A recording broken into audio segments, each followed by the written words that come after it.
algunos días recibí una comunicación de una empresa que quería establecer vínculos con Viajes y Vinos en materia de enoturismo, y para ello me comentó acerca de su experiencia en desarrollar rutas en Ribera del Duero, y para ello me enviaba una promoción de una ruta por Ribera con un enfoque en la ciudad de Burgos.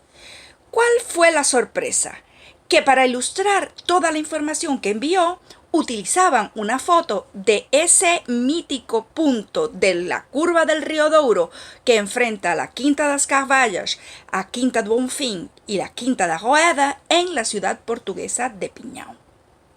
Hace algunos meses, también en un conocido periódico de los Estados Unidos, en una crónica de viaje, la reportera estaba hablando de las bodegas como Abadía Retuerta, Arzuaga, pero se refería a ellas todo el tiempo como las bodegas del Douro Valley. ¿Es lo mismo Duero que Douro? En el mundo del vino no es así. El río Duero nace en la provincia castellano-leonesa de Soria y atraviesa toda la península ibérica hasta desembocar en la ciudad atlántica de Oporto como río Douro.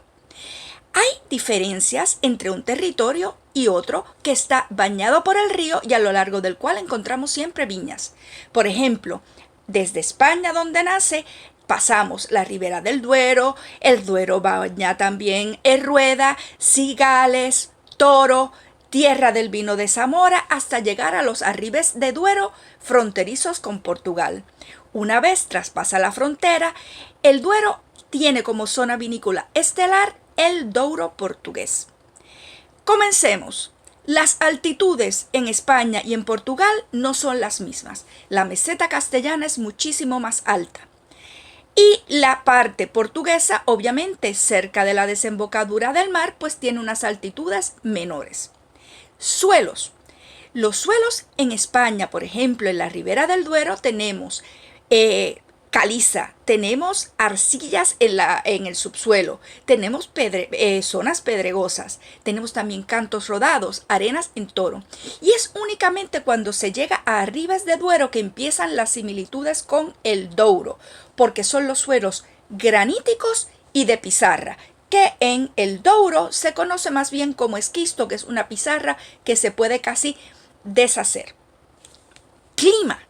El clima en el Douro es muchísimo más caliente que en la zona española, aunque en la zona española también puedan subir las temperaturas, pero no tanto como los 50 grados centígrados que a veces se alcanzan en el Douro en época de mucho calor. Tenemos otra diferencia también y es la topografía. La parte del Duero española es mayormente plana, hasta llegar a los arribes fronteriza que empiezan a aparecer otro tipo de construcción geológica. El Douro portugués, por ejemplo, es un gran cañón montañoso, lo que condiciona mucho la forma en que se cultivan las viñas, generalmente a través de la montaña en estilos como socalcos, las viñas verticales o los patamares. Cuando comienza el río Duero a nacer, es apenas un hilito que se va ensanchando, en Toro se ensancha un poco más, pero es realmente al llegar a Portugal donde muestra su gran caudal. Una diferencia entre una zona y otra.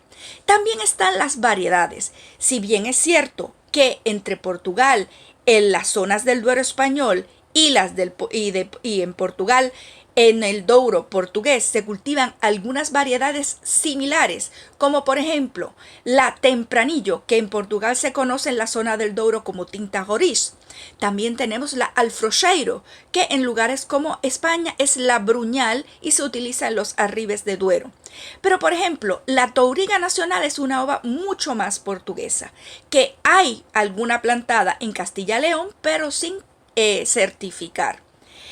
Otra importante diferencia, los vinos del Duero español son mayormente monovarietales. Sí hay algunos que tienen ensamblaje, pero casi todos se enfocan en la Tempranillo en solitario, o en el caso de Rueda, en la Verdejo o también la Sauvignon Blanc.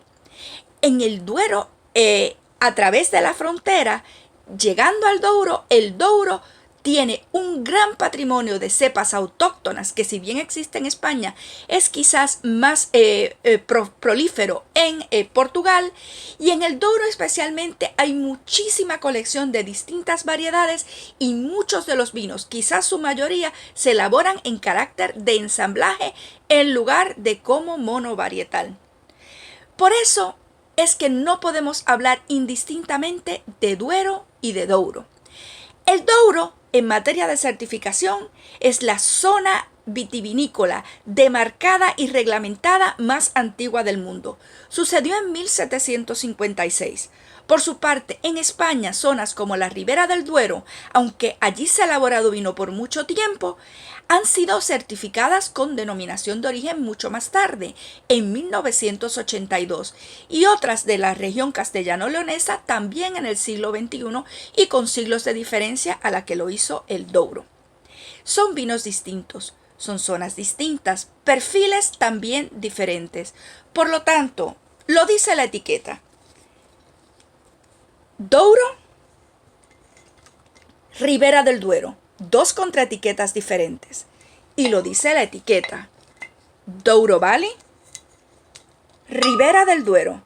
Son dos vinos distintos, igual de extraordinarios. Son dos zonas magníficas, pero que al hablar de vinos no debemos confundir. Utilicemos siempre el nombre propio.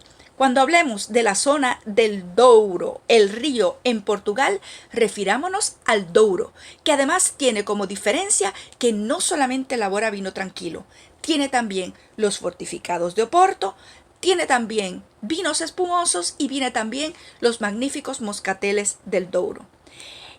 En España hablemos de Duero, el Valle del Duero, un gran río que une dos naciones, une grandes zonas productoras de vino, pero sobre todo es un gran eslabón entre ellas y nosotros los consumidores a través de magníficas copas.